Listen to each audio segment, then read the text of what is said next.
국제뉴스 알아보겠습니다. 워싱턴이 선재규 선임기자 나와 계십니다. 안녕하십니까? 안녕하세요. 네, 어제 우리 시각으로 오전에 트럼프 2기 첫 의회 연설이 있었습니다. 뭐 여러 기록도 좀 나온 것 같고요. 일단 시간이 굉장히 좀 길었죠. 지금까지 네. 미국 대통령이 의회에서 연설한 것 중에 가장 긴 걸로 그렇게 지적이 됐습니다. 1시간 40분 정도. 네. 그 1기 때 연설은 한 1시간 정도였고요. 그리고 이제 이전까지의 기록은 그 클린턴 2기 때 2000년 국정연설 그때가 1시간 30분 정도로 비교가 됐습니다. 그렇게 이제 긴 시간 동안에 어떤 얘기를 했는지 분위기가 어땠는지 하나하나 좀 정리해 보도록 하겠습니다.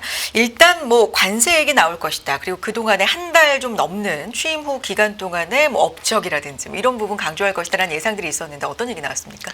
뭐 다 짐작하시는 대로 미국 우선주의하고 그다음에 관세를 강화하겠다는 의지를 거듭 밝혔습니다. 네. 그다음에 이제 그린란드하고 파나마 운하에 대한 그 확보 의지, 국가안보라는 명분을 또 내세웠고요.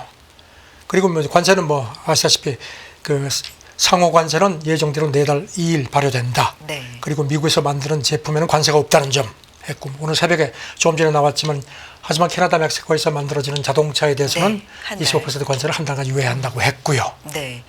관세에 대해서 뭐 사실 시장에 경제학자들 사이에서도 좀 우려가 있는 게 사실이잖아요. 가장 많이 알려진 건 뭐 인플레이션에 대한 네. 우려. 뭐 이런 부분에 대한 언급도 좀 나왔습니까? 거기에 대해서는 이렇게 얘기를 했습니다. 어느 정도 관세가 혼란을 불러올 수 있지만 제한적일 거라고 본다. 그러면서 관세 부과 후에 인플레를 대응하기 위해서 에너지 비용 축소가 필요하다고 강조를 했습니다. 그래서 이제 이거 관련해서 미국 안에서의 석유 수출 확대를 허용하겠다고 했고요. 그리고 이제 재정 지출 축소에 대해서 얘기했습니다. 이게 이제 목표는 부채 감소다. 그래서 재정 균형을 추구하겠다고 했고요. 그래서 의회가 자기가 추구하는 그 영구적이고 전면적인 감세에 협조해줬으면 좋겠다고 요청을 했습니다. 네. 반도체 지원법 그러니까 칩스 액트 여기에 대한 얘기도 구체적으로 좀 있었죠. 네, 그건 뭐 전부터 계속 비판해 왔죠. 그래서 중단시키고 그 돈을 부채 절감에 사용하겠다고 했습니다. 그리고 가장 또 주목을 받았던 젤렌스키 대통령과 이 정상회담이 좀 파행을 겪고 나서 이게 어떻게 진행이 될 것인가 이런 언급도 좀 있었습니다. 네, 그 젤렌스키가 협상 테이블로 돌아올 준비가 돼 있다. 네. 그리고 또 우크라이나로부터 광물 협정에 서명할 준비가 됐다는 통보도 받았다. 사실은 이 의회 연설할 때 그거를 발표하고 싶었는데 아마 뜻대로 되지 않았죠. 그리고 이제 종전 협상은 진행형이다. 그리고 이제 평화를 향한 러시아의 의지도 확고하다고 강조를 했습니다. 네. 이제 우리 입장에서는 한국이 좀 여러 번 검역이 됐고 이제 말씀해 주실 거지만 미국보다 4배나 높은 관세를 부과한다. 뭐 이런 부분에 대해서도 우리 입장에선 신경 써야 될 입장인데 이게 사실관계도 좀 확인을 해봐야 되고요. 우리나라 이름이 언제 어느 때 어떤 내용으로 언급이 됐습니까? 일단 그 에너지 부분하고 관련해서 우리나라하고 일본이 알래스카 가스관 사업 참여를 희망한다고 했고요. 이 프로젝트는 지금 뭐 우리 돈으로 한 65조 원 정도가 들어가는 걸로 그렇게 전망이 됩니다. 네. 그리고 이제 미국산 자동차에 한해서라면서 대출 이자 그 세금 공제를 하겠다. 그리고 이제 미국 자동차 빅3도 미국 안에 공장을 새로 짓겠다는 계획을 내놨다는 점하고 더불어서 현대차가 인디애나주에 공장을 세우기로 약속했다고 밝혔습니다. 조선업 관련된 얘기도 있죠? 오늘 새벽에 보니까 이제 조선업 그 관련해서 행정명령도 아마 내놓는 모양인데요. 상업용 군용을 막론하고 조선업 부활을 다짐했고, 그다음에 인센티브도 주겠다. 그리고 백악관에 그 조선 사무국도 신설하겠다고 밝혔습니다. 네. 그리고 이 부분을 이제 따져봐야 되는데 군사적 도움을 주는데도 미국보다 4배나 높은 관세를 한국이 이제 부과하고 있다. 이런 얘기를 콕 집어서 했습니다. 네, 이 뭐 미국을 상대로 해서 관세를 이용하는 국가가 네. 있다 하면서 유럽연합, 중국, 브라질, 인도, 멕시코, 캐나다를 언급하고 나서 그 다음에 우리를 얘기를 했습니다. 그러면서 미국이 군사적 도움을 주는데도 미국보다 관세가 4배나 높다. 그렇게 주장을 했습니다. 여기 대해서 뭐 우리 정부도 이제 사실하고 다르다. 그래서 이제 미국 대사관 등을 통해서 이제 설명하겠다고 밝혔습니다. 이 사실관계를 좀 보면 사실 FTA로 인해서 이게 지금 사실과 좀 다른 부분이 있는 거죠. 이 언급된 부분이. 그렇죠. 네. 근데 이거하고 이제 그 다른 그 최애국 대우 부분하고 이게 다른 건데 이제 그거를 네. 조금 혼동한 것 같다는 게 우리 쪽 이제 판단입니다. 어쨌든 사실관계를 좀 적극적으로 설명하겠다라는 게 정부 입장이고요. 자, 다음 내용으로 넘어가 보면 관련돼서 첫 의회 연설과 관련된 얘기 좀 이어가 보도록 하겠습니다. 파나마 운하 통제권에 대한 얘기인데 파나마 운하 항구 운영권을 블랙록이 주도하는 월가 투자 컨소시엄에 넘기기로 했다. 이런 얘기가 나오면서 이게 좀 일파만파 얘기가 커졌어요. 그렇죠. 이렇게 얘기를 했거든요. 파나마 운하 통제권을 뭐 환수를 추진하겠다고 했었는데 거기에 대해서 이제 파나마 대통령이 네. X에 글을 썼습니다. 또 거짓말을 한다 하면서 파나마 운하는 복구 과정에 있지 않고 여전히 파나마 국민 소유라고 강조를 했습니다. 그러면서 이제 덧붙이기를 이런 명확한 이해를 했으면 좋겠다. 그래서 그걸 기반으로 해서 두 나라가 협력을 해야 된다고 강조를 했는데요. 이게 이제 말씀하신 것처럼 그 전날 홍콩계 CK 허치슨이 파나마 항구에 있는 운하에 있는 항구 2개 운영권 지분 90%를 블랙록을 비롯한 미국 월가 컨소시엄에 매각하기로 합의를 했다고 발표를 했거든요. 네. 그래서 이제 이거를 트럼프가 이게 여기서 이제 이런 얘기를 하는 것 같은데 그러면서 이제 이 파나마 대통령이 그거 오해하지 말라 이렇게 또 꼬집은 걸로 그렇게 분석이 됩니다. 그러면 이 컨소시엄이 넘긴다. 뭐 거래 규모가 33조 2천억 원이다. 이렇게 알려졌는데 이 거래는 사실인 건데. 그렇죠. 네. 이게 정치적 목적이 아니다. 이런 게 사실로 이제 밝혀진 건가요? 그 거래는 이제 네. 운영 지분 90%를 블랙록을 비롯한 월가 컨소시엄에 남기는 것도 있고 그다음에 중국 본토하고 홍콩을 제외한 전 세계 23개국 항만 지분 80%도 이제 파는 걸로 되어 있는데요. 네. 이제 여기 대해서 이제 허치슨 경영진 얘기는 이거는 순수한 상업적 목적의 거래지 최근에 파나마 운하 관련 정책 요소와는 전혀 무관하다 강조를 했습니다. 하지만 트럼프가 분명히 배후에서 입김이 있었을 거란 관측이 많습니다. 그동안에 파나마 대통령도요. 겉으로는 운하에 단 1cm도 미국에 내줄 수 없다. 이렇게 강하게 입장을 취하면서도 사실 이 CK 허치슨에 대한 감사 같은 걸 좀 허용을 해서 미국하고 배후에 좀 보조를 맞춰온 게 아니냐 하는데 이제 이거를 트럼프가 확 연설에서 까니까 조금 좀 화가 난 것 같다는 겁니다. 그렇군요. 자, 의회 연설에서 그린란드 파나마 운하 확보 의지도 이제 거듭 확인을 했다, 천명을 했다. 그린란드 얘기 좀 해보겠습니다. 어제 그린란드 총리가 페이스북에 글을 올렸죠. 네. 그래서 글을 올렸는데 어떤 얘기를 한 겁니까? 우리는 미국 사람도 아니고 덴마크 사람도 되고 싶지 않다. 네. 어디까지나 그린란드 사람이라고 강조를 했고요. 그다음에 우리가 매물 아니고 강제로 빼앗을 수도 없다. 우리의 미래는 그린란드 안에서 우리가 결정한다고 거듭 강조했습니다. 여기 이제 트럼프는 이 부분에 대해서 이렇게 얘기를 했죠. 여러분, 이게 이제 그린란드죠. 여러분이 미래를 결정할 권리를 강력히 지지한다 하면서도 미국뿐만 아니라 전 세계 안보를 위해서도 그린란드가 필요하기 때문에 어떤 식으로든 갖게 될 거다. 이렇게 얘기를 했거든요. 네, 여기에 대해서 좀 일축한 것이다. 네. 한마디로 덴마크도 강하게 반발을 했습니다. 덴마크도 국방장관, 외교장관이 일제히 얘기를 했습니다. 네. 국방장관이 어제 덴마크 방송하고 인터뷰하면서 그런 일은 일어나지 않을 거다. 이제 그린란드가 이제 미국에 넘어가는 얘기죠. 그러면서 그린란드가 가고자 하는 방향은 거기 주민들이 결정할 거다. 또 외무장관도 그린란드가 덴마크하고 관계를 점진적으로 이렇게 떼려고 하는 것은 사실이다. 하지만 그들이 미국의 일부가 되길 원하는지는 확신할 수 없다. 조금 좀 조심스럽지만 그래도 견제를 했습니다. 네. 자, 일단 연설에서 주요 내용들이 어떤 게 있었는지 좀 짚어봤고요. 이제 전반적인 분위기가 어땠는지 좀 짚어보도록 하겠습니다. 아무래도 좀 갈리는 분위기도 있었다. 심지어 퇴장하는 의원도 있었고요. 어제 네. 이게 미국 방송들이 전부 생중계했기 때문에 많은 분이 보셨을 겁니다. 네네. 공화당 쪽에서는 거의 종교 집회 연설처럼 막 그냥 열렬하게 환호하고 이러고 했는데 반면에 민주당 의원들은 트럼프가 입장할 때도 전부 자리에 앉아 있었고 그리고 이제 야유하거나 이렇게 거짓말 하지 마 이런 팻말 같은 것도 이렇게 하는 식으로 해서 좀 저항을 했습니다. 네. 그리고 이제 방청석에 외빈들이 많이 왔는데 거기 이제 머스크도 있었죠. 범죄 피해자 유족이 소개될 때는 이제 민주당 의원들이 같이 박수를 쳤는데 트럼프가 말할 때는 거의 박수를 치지 않았습니다. 그래서 이제 미국 언론이 미 합중국이라는 국명이 무색했다 이렇게 또 지적을 했습니다. 그렇군요. 일단 연설 자체를 미국이 돌아왔다라는 선언으로 이제 시작을 했고 예상했던 것처럼 한 달 좀 넘는 시간 동안에 어떤 일들이 있었는지 업적 위주로 좀 좋은 점 위주로 얘기를 했고 그 전 정부에 대한 얘기도 좀 여러 번 나왔던 것 같고요. 그렇죠. 그러니까 그리고 또 바이든 여러 번 거명하면서 뭐 심지어는 뭐 그 미친 뭐 좌파 미치광이 뭐 이런 표현까지 썼거든요. 그래서 이제 민주당 쪽에서 야유하다가 막 그냥 굉장히 시끄러워졌죠. 그러니까 이제 하원 의장이 잠깐 해서 이제 연설이 잠깐 중단되기도 했었습니다. 이 와중에 의장이 계속 경고를 했는데도 그 민주당의 에일 그린 하원의원, 이 사람은 트럼프보다 한 살 연하입니다. 이 사람이 계속 이제 막 지팡이 들고 막 항의를 하다가 결국 쫓겨났습니다. 그래서 지금 오늘 새벽에 보니까 공화당이 이 사람에 대한 그 견책 결의안을 지금 아마 제출을 한 모양입니다. 그렇군요. 앞서서 잠깐 언급해 주신 것처럼 이제 일론 머스크도 여기에 청중석에 있었습니다. 여러 번 호명이 됐고 아무래도 주목을 좀 많이 받았겠습니다. 네, 평상시에 늘 티셔츠 같은 거 입었는데 정장으로 딱 입고 이제 트럼프가 여러 번 호명하면서 칭찬을 하니까 일어나가지고 거수용역까지 했고요.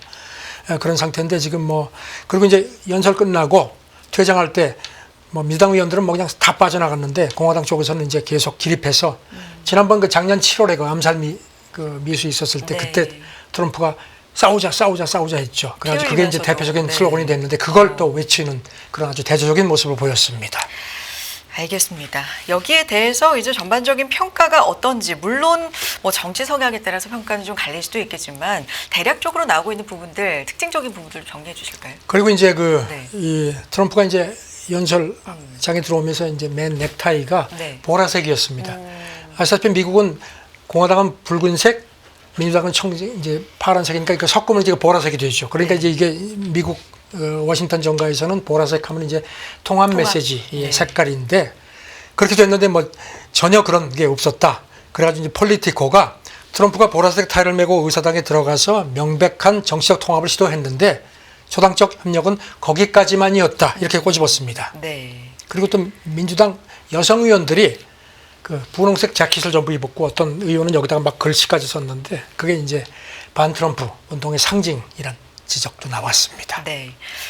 그럼 뭐 일제히 다 부정적인 반응은 아닐 거고 긍정적인 면도 물론 있겠지만 전반적으로 언론 반응은 어떤 점을 좀 특징적으로 꼽는지도 궁금한데요. 미국의 그 주요 언론들은 대부분 그 상당수 좀 부정적인 반응을 보였고요. 다만 이제 폭스뉴스 같은 데는 예상대로 굉장히 긍정적입니다. 대담한 비전을 제시했다 이렇게 평가를 했습니다.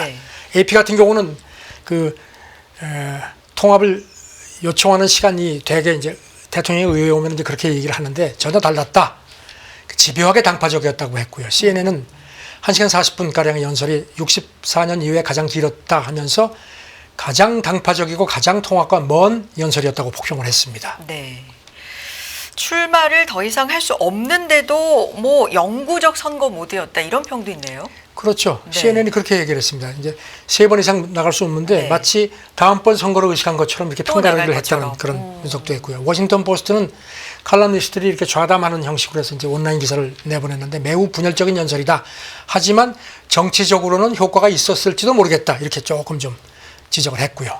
뉴욕타임스는 아주 칼럼에서 심하게 썼습니다. 왜곡, 가짜정보, 노골적인 거짓말이 넘친 연설이라 이렇게 평가를 했습니다. 폭스뉴스 말씀해 주셨는데 구체적으로 어떤 얘기하고 있는 겁니까? 여기는 이제 평론가 더그 쇼원이라는 사람을 인용해서 했는데요. 트럼프의 대담한 비전하고 민주당 대안 부재를 잘 보여줬다. 그러면서 의회하고 전 세계에 미국의 개혁하고 아메리칸 드림 부활이라는 목표를 명확히 보여줬다고 강조를 했습니다. 아무래도 무역과 관련돼서 관세와 관련돼서 뭐 여러 나라 세계가 지금 긴장을 하고 있지만 무엇보다 이제 중국과의 관계가 주목이 되기 때문에 어느 정도 언급을 할까? 어제 또 양회 전인대와 겹쳤었거든요. 글쎄, 그러니까 그게 조금 좀 특이한데요. 유독 중국에 대한 언급이 적었는데 파이낸셜 타임스가 그 트럼프가 이걸 주목을 했습니다. 거의 중국을 거론하지 않고 펜타닐 마약 문제를 얘기할 때도 중국이 아니고 멕시코하고 캐나다에만 초점을 맞췄다. 그러면서 1기 때하고 달리 2기 들어서는 관세를 빼면은 정책 초기 순위에서 중국이 좀 밀리는 것 같다고 또 그렇게 지적을 했습니다. 알겠습니다. 다음 얘기로 넘어가 보겠습니다.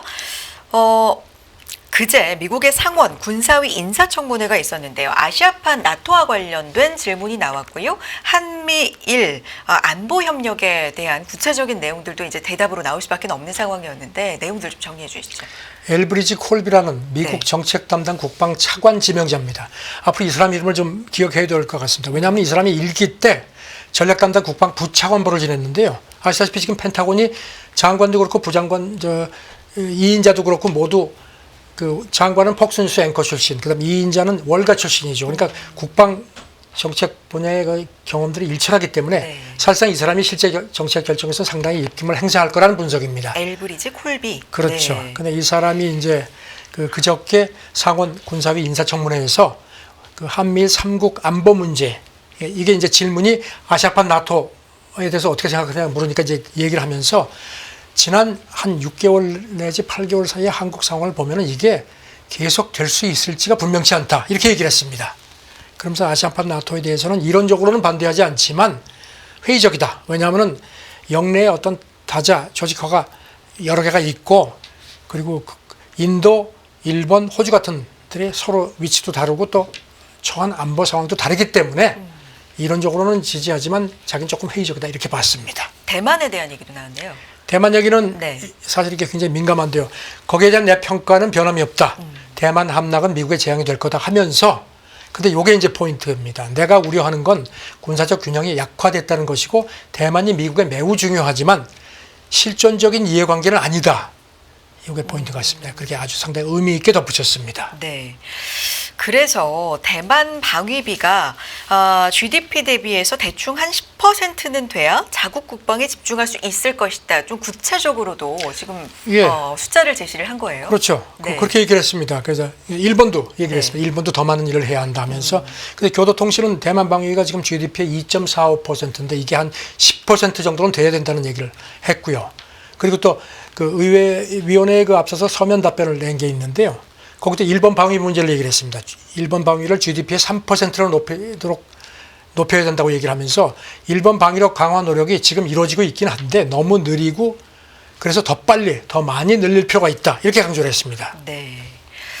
지금 뭐 3%가 안 되는 수준인데 이거를 10%까지 올려야 된다. 굉장히 이제 크게 올리는 걸 압박하고 있는 건데 일본 쪽 반응 있습니까? 그리고 이제 여기다 덧붙이길요. 그러면서 이스라엘하고 한국, 폴란드 같은 경우는 정말로 제목을 하고 있다.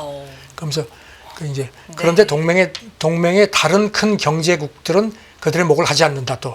그래서 이건 우리한테 지금 우리의 방위비에 관련해서는 또 약간 긍정적인 표현을 했네요. 네. 여기 대해서 지금 뭐 일본이 기분이 좋지가 않습니다. 네. 이시바 일본 총리가 어제 참여연 예산위원회에 나와서 아주 강하게 반발을 했습니다. 일본 방위비는 일본이 결정한다. 그리고 이제 필요하면 예산을 개정해서 국회 심의를 거치는 것이지 미국 같은 다른 나라 말을 듣고 정하는 게 아니다. 그리고 덧붙이기를 처음부터 몇 %라는 식의 조잡한 논의를 할 생각은 없다. 아주 강하게 받아쳤습니다. 그렇군요. 이제 우리나라에 대해서도 언급이 나왔다. 뭐 이스라엘, 한국, 폴란드 뭐 정말 제 몫을 하고 있다. 앞서서 이런 언급 나왔다. 언급해 주셨었는데 우리나라 전시작전 통제권 전환과 관련된 얘기도 나왔나 봅니다. 이게 이제 그 서면 답변에서 그 부분이 들어가 있습니다. 네. 그 한국에 대한 전자권 이양 조건이 어떠냐 이렇게 질문이 되니까 매우 민감하기 때문에 신중하게 검토할 필요가 있다. 하지만 전반적으로 한미동맹에서의 한국 역할을 강화하는 노력을 지지한다. 이렇게 얘기를 했습니다. 지금 전자권 얘기가 역사적으로 좀 흘러가 보면 어떻게 논의가 되고 있는 겁니까? 꽤 오랜만에 얘기가 나왔죠. 네. 원래는 2012년 4월까지 전자권을 한국에 전환하기로 했는데 안보 공백 뭐 이런 것들이 있어가지고 2010년에 연기를 했습니다. 네. 그래가지고 지금 이제 한국군이 어떤 핵심 군사력 확보 같은 세 가지 조건을 충족하면은 전환하는 식으로 지금 이렇게 좀 돼 있습니다. 그리고 또 이 콜비가 작년 5월에 연합뉴스하고 인터뷰한 게 있는데요. 그 전자권 전환에 찬성한다 하면서 가능한 한 빠른 시기에 이루어져야 한다고 얘기를 한 적이 있습니다. 네. 핵과 관련된 그리고 한미 방어 뭐 억제 전략적 태세 이런 부분에 대한 얘기도 구체적으로 여기에서 해주세요. 지금 네. 이제 그 북한하고 중국의 핵 능력이 계속 확장하고 있는 상황에서 지금 그거를 고려할 그런 시점이 아니냐는 그런 질문이 나왔거든요. 네. 거기에 대해서 지금 그렇게 해야 한다고 생각한다고 답변을 했습니다. 저 긍정적으로 얘기를 했습니다. 알겠습니다. 이 얘기 여기까지 하고요. 다음 얘기는 푸틴이 미국과 이란 간의 이 핵 관련 소통에 도움을 주는데 동의했다. 블룸버그 보도인데요. 스토리가 어떻게 되는 거죠? 네, 모스크바의 그 정통한 소식통을 이용해서 전했는데요. 지난달 12일에 그 트럼프가 푸틴하고 첫 통화할 때 그때 트럼프가 그런 관심을 좀 전달을 했다는 겁니다. 거기 대해서 푸틴이 내가 그 중재 역할을 하겠다는 식으로 답변을 한 걸로 되어 있습니다. 네. 여기 대해서 그 백악관은 뭐 논평 응하지 않았는데 크렘린궁 대변인이 그 블룸버그 기자한테 미국하고 이란이 모든 문제를 협상을 통해서 해결해야 한다 하면서 러시아가 도울 준비가 돼 있다 살짝 확인을 했습니다. 네. 이란 외무부 대변인도 이런 많은 당사자가 선의를 갖고 문제에 도움을 줄 준비가 돼 있다는 그런 증거라고 여기에 대해서 좀 긍정적으로 평가를 했습니다. 네. 그렇군요. 지금 러시아 외무장관이 이란을 방문해서 외무장관을 만났던 일도 있는 거잖아요. 그렇죠. 네. 이렇게 트럼프 푸틴 통화하고 그다음에 이제 리야드에서 양국 고위 접촉이 있었죠. 그리고 나서 지난달 25일 라브라프 러시아 외무장관이 이란에 가서 이란 외무장관을 만난 적이 있습니다. 네. 그리고 또 이 크렘린궁 보좌관 얘기도 이 문제에 대해서 미국하고 러시아가 다시 만나 얘기하기로 했다고 확인을 했습니다. 그렇군요. 알겠습니다. 다음은 벤스 부통령 얘기 좀 해보겠습니다. 젤렌스키 대통령과 미국 트럼프 대통령과의 정상회담에서도 이제 벤스 부통령이 좀 적극적으로 이야기를 한 부분이 많이 좀 주목이 됐었는데 이번에 벤스 대통령의 또 언급이 어떤 논란이 되고 화제가 되고 있는 것 같은데요. 일단 영국과 프랑스, 이 유럽국을 어중이떠중이로 표현했다고. 이 어떤 이게 영어에 상황이었습니까? some random이라는 표현을 썼는데요. 네. 폭스뉴스하고 대담하면서 푸틴이 우크라이나를 다시 침략하지 못하도록 하는 가장 좋은 안전 보장은 미래 우크라이나에서 미국의 경제적 이익을 보장하는 거다. 아주 노골적으로 얘기를 했습니다. 그러면서 여기 덧붙여서 지난 한 30년, 40년간 전쟁을 치른 적이 없는 어떤 어중이 떠중이 나라, some random country 이렇게 표현을 썼습니다. 네. 거기서 2만 명을 파병하는 것보다 이게 훨씬 더 나은 안전보장책이다. 그러니까 우크라이나를 위한 안전과 경제 보장은 이 나라를 재건하고 미국이 장기적 이해 관계를 갖도록 하는 거라고 거듭 강조를 했습니다. 영국과 프랑스 반응이 궁금합니다. 발끈하죠? 네. 아프간 참전 경력이 있는 그 영국 전 보훈 장관이 건방 떨지 마라. 그렇게 얘기를 했고요. 그 다음에 이제 영국 개혁당 대표, 여기는 이제 영국판 트럼프로 불리는데 이 사람도 틀렸다. 거듭 얘기를 하면서 영국이 아프간에서 20년간 미국 편에 섰다는 점을 상기시켰습니다. 또 프랑스 퇴역 대령은 X에 글을 올렸는데요. 이라크하고 아프간에서 미군하고 함께 전사한 영국, 프랑스 전우들이 이 말에 붕괴해서 무덤에서 돌아 누울 거다. 이렇게 또 표현을 했습니다. 벤스 부통령 여기에 대해서 또다시 글을 올렸는데 어떤 얘기하는 거예요? 조금 안 되겠다 싶었던지 X에 글을 올려가지고 영국이나 프랑스를 내가 얘기한 건 아니다. 그러면서도 솔직히 말해서 전쟁 경험이 없는 없고 또 의미 있는 일을 할 만한 군사 장비도 없는 자원봉사국들이 많다. 이게 이제 영국, 프랑스를 건드려서 좀 논란이 되니까 파병에 찬성하는 더 만만한 국가, 이를테면 캐나다, 노르웨이로 좀 시선을 돌리려고 하는 것 같은데 이게 또 이제 긁어부스럼이 될 것 같다는 관측입니다. 그렇군요. 자, 다음은 가상화폐 얘기를 해보겠습니다. 이번 주 후반에 또 미국 이 가상화폐 정책과 관련된 서밋이 또 예정이 되어 있는데 사실 요 며칠 전에 트럼프 대통령 가상화폐 전략 비축과 관련된 이야기를 해서 코인 시장이 좀 움직였던 적이 있거든요. 그렇죠. 네, 네. 전반적으로 어떻게 봐야 되는 겁니까? 그래 이제 지시를 했고 이제 네. 곧 발표가 나오는 모양인데요. 문제는 이제 비트코인하고 이더리움 이건 이제 시총 1, 2위죠. 거기다가 더해서 리플, 솔라라, 카르다노까지 이 이제 그 비축 통화 가상화폐에 포함을 되는 걸로 그렇게 나타났습니다. 네. 이게 지금 좀 논란입니다. 그러면서 이거 관련해서 지금 백악관 그 인공지능 가상화폐 이른바 백악관 짜르로 임명된 게 데이비드 섹스인데 이 사람이 합류하기 전에 가상화폐 펀드를 운영을 했는데 그게 이 5개 그 가상화폐로 구성이 되어 있었습니다. 그러니까 이제 이거하고 겹치는 겁니다. 네. 본인은 이제 이거 뭐 다 처분해서 이해 충돌이 없다고 주장을 하는데 시장은 그렇게 보질 않습니다. 일부에게 사실상 좀 이득을 주는 게 아니냐, 네. 이해 충돌 이런 논란이 좀 생긴 거군요. 백악관 내부자 거액을 챙겼다 이런 소문이 또 있다고요. 그래서요.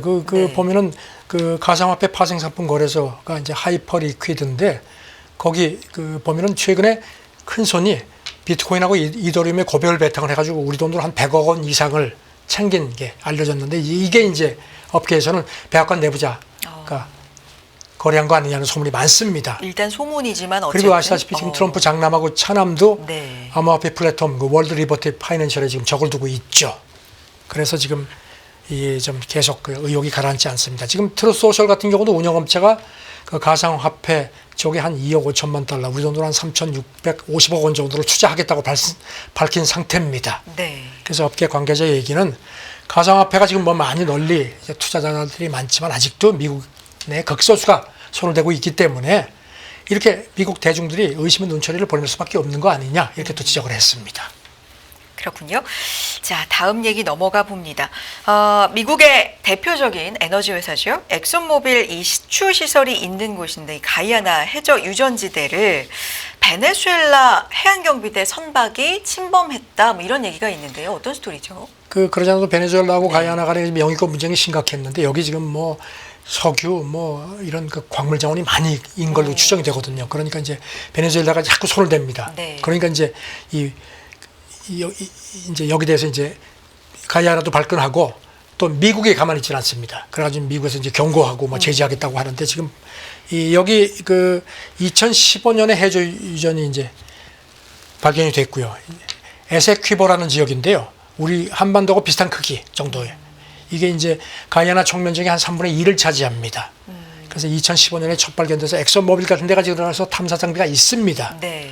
그래서 지금 미국도 국무부가 경고해서 이게 이제 마두로 이제 대한 견제 차원입니다. 이것도 계속 지금 문제가 될 것 같습니다. 뭐 석유도 있지만 금도 있고 다이아몬드도 있고 지금 계속해서 좀 뭔가 많다라고 매번 늘어나고 있나 봐요. 네. 그렇죠. 그래서 지금 뭐 업계에서 특히 트럼프가 이거를 쉽게 놔주지 않을 것 같습니다. 네. 그런데 일단 석유 교역 합의가 어떻게 됐는지 뭐 이미 철회가 된 건지 이런 것도 살펴볼 필요가 있을 것 같아요. 지난번 네. 바이든 때 베네수엘라가 작년에 선거를 했죠. 그래서 공정선거하는 조건으로 석유 교역 부분에서 상당히 제재를 완화를 해줬습니다. 그 바람에 이제 그 지역에 미국 쉐브론이 그 설비를 갖고 있었거든요. 그래서 쉐브론이 이제 좀 살았다 싶었는데 트럼프가 들어오자마자 바로 취소했습니다. 네. 그러니까 지금 쉐브론이 이제 좋다 만 겁니다. 근데 지금 들리는 얘기는 그 쉐브론이 그동안에 그 트럼프가 계속 원유 증산에 대해서 이제 목소리를 높였는데 쉐브론은 신중하게 투자 입장에서 조금 좀 미움털이 먹인 거 아니냐 뭐 이런 관측도 있습니다. 그렇군요. 자, 마지막 뉴스 하나 가볼까요? 네. 멜라니아 여사 얘긴데 최근에 공식 석상에서 줄곧 남성복 패션을 고수해서 화제다. 어제 그 의회 연설 때는 그 이렇게 원피스를 입고 나와서 네. 이렇게 했는데 그 동안에 보면 이제 비즈니스 인사이더 보도를 보면요 최근에 백악관 공식 사진 찍을 때도 그렇고 이게 남성식의 그런 복장 하고 나왔는데 그래서 이제 최근에 물론 이제 이른바 보이시한 여성 패션 이게 이제 전문직 여성들의 어떤 트렌드 같은 거라는 것도 있지만 본인이 일기 때하고는 달리 나도 이제 좀 뭔가 좀 목소리를 높이겠다 그런 뜻을 나타내는 게 아니냐. 연설할 때 이렇게 들어올 때도 보니까 그 트럼프가 이렇게 부인을 보는 눈이 이렇게 좀 옛날하고 다른 게 아니냐. 근데 그렇습니까? 네. 저도 그런 그 지적도 나오는데 물론 이제 이건 패션상의 어떤 변화인데 그렇죠. 그런 네. 정치적인 해석도 나옵니다. 아무래도 패션을 통해서 또 읽는 것도 있으니까요. 네. 네, 이런 해석도 있다까지 전해드렸습니다. 자, 굿모닝 인포맥스 워싱턴을 통해서 국제뉴스 정리해봤습니다. 선지근 선임 기자 함께했습니다. 고맙습니다. 네, 감사합니다.